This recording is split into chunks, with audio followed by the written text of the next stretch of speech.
जय श्रीमन नारायण, जय श्रीमन नारायण। सीताराम, सीताराम, सीताराम। आप सभी देशवासियों को श्रीदान ट्रस्ट परोपकार मिशन की तरफ से हार्दिक शुभकामनाएं। आपका दिन मंगलमय हो। साथियों, आज का विषय है मनुष्य के जीवन में नारी की महत्व। साथियों, कहा गया है कि नारी के वगैरह इस सृष्टि की कल्पना ही नहीं की जा सकती है। हम जन्मते हैं एक नारी के माध्यम से, हम पलते हैं एक नारी के माध्यम से, हम जीवन साथी बनाते हैं एक नारी के माध्यम से, और दुनिया जब अलविदा करते हैं तो उसमें भी हमारे पास में हमारे लिए नारी एक महत्वपूर्ण भूमिका निभाती है। साथियों, जीवन का सबसे कड़वा सत्य जो है, हमारे समाज के अंदर नारी की महत्ता पर एक विचार बिंदु डाला जाए। समाज में नारियों को हमेशा नीच दृष्टि से देखते हुए उनके ऊपर में सदियों दर सदियों शोषण करते हुए पुरुष वर्ग के द्वारा आया गया है। जो ये विषय बहुत ही घिनौना है, बहुत ही निंदनीय है। यदि इस तरीके के विचार के द्वारा कोई भी नारी यदि परिताड़ित होती है तो ये कतई अच्छा समाज के लिए नहीं हो सकता है। हम समाज में इससे कोई भी किसी भी प्रकार की अच्छी शिक्षा नहीं ले सकते हैं।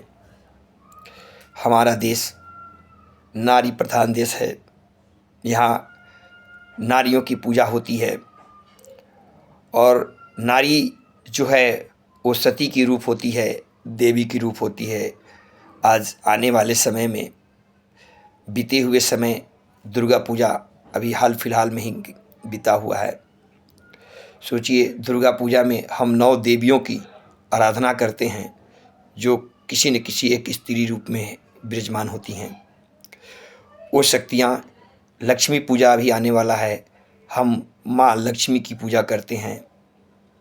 साथियों, माँ लक्ष्मी भी एक नारी के रूप हैं। कहा गया है, जिसके घर में सुलक्षणी नारी की प्रवेश होती है, आगमन होती है, वो जगह, वो घर स्वर्ग हो जाता है। नारी की पूजा, सम्मान जिस जगह होती है, वाकई में साथियों वो घर स्वर्ग के समान है। मैं देश के सभी पुरुष वर्गगण से कहना चाहूँगा कि अपने घरों में नारियों का सम्मान करें, और मैं नारियों से भी करबद्ध प्रार्थना करूँगा कि आप अपने पुरुष में ही भगवान को ढूंढने का प्रयास करें। कहा गया है कि पति ही परमेश्वर होता है। साथियों, सभी माता बहनों से मैं आग्रह करूँगा, पति में परमेश्वर को ढूंढने का प्रयास करें। आप पति में ही परमेश्वर को ढूंढें। मंदिर मस्जिदों में जा कर के, किसी भी जगह जा कर के, केवल उन पत्थरों रूपी चीज़ों में आप केवल ये महसूस करते हैं कि हमें वहाँ मांगने से ही मेरा सब कुछ जीवन का कष्ट दूर हो जाएगा, सुख शांति प्रदान करेगी। पति का कोई महत्व नहीं है। पति के साथ में हम दुर्व्यचार करें, पति के साथ गलत व्यवहार करें। क्या लगता है कि मंदिरों में ही केवल भगवान बैठते हैं? भगवान का दूसरा रूप, यदि बुजुर्गों ने, हमारे इतिहास के अंदर ही जब बताया गया है कि पति ही परमेश्वर है, परमेश्वर रूपी जो भाव है वो पति के अंदर समाहित है, जो हर क्षण अपनी पत्नी को प्रोटेक्शंस करता है, अपने जीवन काल में कमा करके ला करके पत्नी के ऊपर विश्वास करता है और उसको समर्पण कर देता है। साथियों, यदि दोनों की पहलू, दोनों की असमंजस अच्छी है, दोनों की विचारधाराएं अच्छी है, दोनों एक दूसरे के लिए अटूट विश्वास के साथ एक दूसरे पर विश्वास करते हैं, और पत्नी में एक देवी को हम महसूस करें, वो एक पत्नी हर रूपों में पाई जा रही है, तो सोचिए कि यदि एक पत्नी हर रूपों में पाई जाती है, वो किसी की बहन होती है, वो किसी की बेटी होती है, वो किसी की बहू होती है, वो किसी की माँ होती है, वो किसी की बुआ होती है, वो नाना प्रकार के रूपों में देखने को हमें मिलती है समाज के अंदर एक ही नारी। सोचिए, ऐसे कैसे हो सकता है? यदि ऐसा हो रहा है, इसका मतलब सत्य है कि वो नारी आपके यहाँ एक देवी के रूप में इनडायरेक्टली विराजमान है, जो आप महसूस नहीं कर पा रहे हैं। यदि आप महसूस करेंगे और उसको उस भाव से कैलकुलेट समय के अनुसार करेंगे, तो साथियों, आपके घर को स्वर्ग बनने से कोई भी नहीं रोक सकता है। ये सत्य है। और जो भी नारियां हैं, जो भी माता बहनें हैं, यदि पुरुषों को ही अपना पति मान करके और उनका पूजन करना स्टार्ट कर दें अपनी भाव से, तो मैं एक गारंटी के साथ कहूँगा कि आपको मंदिर मस्जिदों में भटकने की ज़रूरत नहीं पड़ेगी। आप अपने दिल में ही पति के रूप में ईश्वर को प्राप्त कर सकते हैं। इसमें तनिक भी संशय नहीं है। हमारी भावनाएं होती है, हमारी आस्थाएं होती है, जिसको लेकर के हम मंदिरों में जाते हैं, हम मस्जिदों में जाते हैं, हम गुरुद्वारा में जाते हैं, हम चर्च में जाते हैं, हम कहीं भी जाते हैं। एक शांति प्रिय स्थल को, एक भगवान की आस्था की जगह को केवल मनन करने का एक जगह होता है साथियों। अदरवाइज ईश्वर तो कण कण में व्याप्त है, घट घट में व्याप्त है, घट घट व्यापी राम। यदि केवल मंदिरों में ही स्थापित होते और मंदिर से बाहर नहीं जाते, तो घट घट व्यापी राम का बात नहीं आता साथियों। जीवन के अंदर नारी का होना उतना ही आवश्यक है जितना कि पुरुष। नारी और पुरुष दोनों ही दाम्पत्य जीवन में रह करके इस सृष्टि की सृजन में अपने आप में बहुत बड़ी भूमिका निभाते हैं। ये ईश्वर का ही खेल है। सोचिए, वो नारी भी हैं और नर भी हैं, नारायण भी हैं। वो तीनों रूपों में विराजमान हैं। हम महसूस करें, हम भक्त महसूस करें। जो नारियां अपनी पति की बातों को नहीं मानती है, हर बातें पति को किसी न किसी रूप में नीच दिखाने का प्रयास करती है, पति के साथ गलत दुर्व्यवहार करती है, गाली गलौज करती है, उनको समाज में निंदित करने का प्रयास करती है, साथियों, उसको नरक जाने से कोई नहीं रोक सकता है। मैं ये दावा के साथ कहूँगा कि पति को गंदे विचारों से देखते हुए, नीच दृष्टि से देखते हुए, उनकी किसी भी बातों को न मानते हुए आप ईश्वर की प्राप्ति नहीं कर सकती है। चाहे किसी भी जगह में जाकर के आप पूजा पाठ कीजिए, कुछ भी कीजिए, ईश्वर को स्वीकार नहीं, क्योंकि वो पति के रूप में वहाँ तुम्हारे घर के अंदर विराजमान है। यदि कोई भी माताएं ये महसूस करे, बहनें महसूस करे कि नहीं, मुझे पति का कोई मतलब नहीं बनता है और हम अपने आप में इस तरीके से करके ईश्वर को प्राप्त कर सकते हैं, तो ये उसकी भूल है। ईश्वर तो घट घट में व्याप्ते हैं।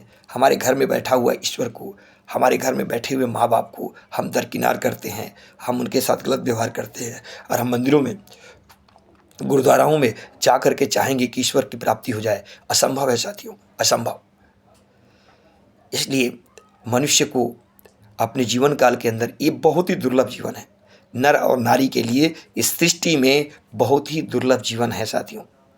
मैं बार बार कहता हूँ कि इस तन को प्राप्त करने के लिए ईश्वर भी ललायित होते हैं। अब सोचिए, ईश्वर भी अवतरित हुए हैं इस तन के अंदर जो है, तो सोचिए कितनी बड़ी मानव तन है। और इस मानव तन को, इस समय को ऐसे व्यर्थ गंवा दोगे तो पता न कितनी जूनियों में भटकने के बाद में इस तन को आपको प्राप्ति मिले। मैं पुनः देश विदेश धरती के ऊपर जितने भी मानव हैं, मानव समाज से मेरी कर्तव्यबद्ध प्रार्थना होगी कि अपने घर के अंदर सुख शांति यदि चाहते हैं, तो दोनों पक्षों से मेरी निवेदन है, चाहे वो माता बहनें हों या भाई लोग हैं, बंधु लोग हैं, अपने परिवार को सुख कल्याण चाहते हैं, तो आप घर के अंदर में प्रेम रूपी रस, दोनों के अंदर अटूट रूपी विश्वास, प्रेम रूपी रस को अपने घर के अंदर में प्राप्त करने का प्रयास करें, ढूंढने का प्रयास करें। ईश्वर आपके घर के अंदर विराजमान है, देवी माँ आपके घर के अंदर विराजमान है। नारी की किसी भी प्रकार की निंदाएं, नारी को किसी भी प्रकार का नीच देख करके, नारी को किसी भी प्रकार का शोषण करके हम ईश्वर को प्राप्त नहीं कर सकते हैं। इसलिए मैं सभी विश्व के बंधुओं से, माता बहनों से आग्रह करूंगा कि आपके जीवन के अंदर सुख शांति समृद्धि पाने के लिए एक दूसरे पर अटूट विश्वास करें और घर के अंदर में सुख शांति प्राप्त करें। ईश्वर को अपने पति के रूप में ही मान करके उनका दर्शन करें। सभी बंधुओं से निवेदन करूंगा कि माँ देवी, माँ दुर्गा, माँ लक्ष्मी, माँ सरस्वती, जिस किसी देवी माँ को दर्शन करना चाहते हैं, आपके घर के अंदर वो आपकी बेटी के रूप में विराजमान है, आपकी पत्नी के रूप में विराजमान है, आपकी माँ के रूप में विराजमान है, आपकी बुआ के रूप में विराजमान है, वो किसी न किसी रूप में आपके घर में विराजमान है साथियों। इसलिए इस विषयों पर विचार करने की चीज़ है, गहराइयों में जाने की ज़रूरत है और अपने खान पान के ऊपर जरूर नियंत्रण करें। शुद्ध शाकाहारी भोजनों का प्रयोग करें। जैसा खाएंगे अन्न वैसा होगा मन, और एक अच्छे अन्न खाने से ही, एक अच्छे खाने वाली चीज़ों को ग्रहण करने से ही हमारे जीवन के अंदर एक अच्छा चीज़ की विकास होती है, एक अच्छी सोच की विकास होती है। शुद्धता आपके जीवन में बहुत ज़रूरी है। शुद्ध रहेंगे तभी किसी को आगे में कुछ आप अच्छा और बढ़िया चीज़ दे सकते हैं। अतः तमाम विश्व के साथियों से निवेदन है कि आप अपने जीवन काल में जो है खुश रहें, सुखी रहें, और आने वाला जीवन आपका दिन दुगुना रात चौगुना सरलता की तरफ व्यतीत हो। आप बुलंदियों पर अपने आप को जो है देखें, अच्छा कर्म करें। सिरदान ट्रस्ट परोपकार मिशन की तरफ से आपको लख लख बधाई। आपके जीवन में माता लक्ष्मी का प्रवेश हो, माता सरस्वती का प्रवेश हो, माता दुर्गा का प्रवेश हो। सभी नौ देवियों से मैं प्रार्थना करूंगा कि आपके जीवन के अंदर आएं और चार चांद लगाएं, आपको मनवांछित वरदान प्राप्त कराएं। धन्यवाद साथियों, आपका दिन मंगलमय हो। जय श्री राम, जय श्री राम, जय श्री श्याम, जय श्री श्याम, जय श्री श्याम।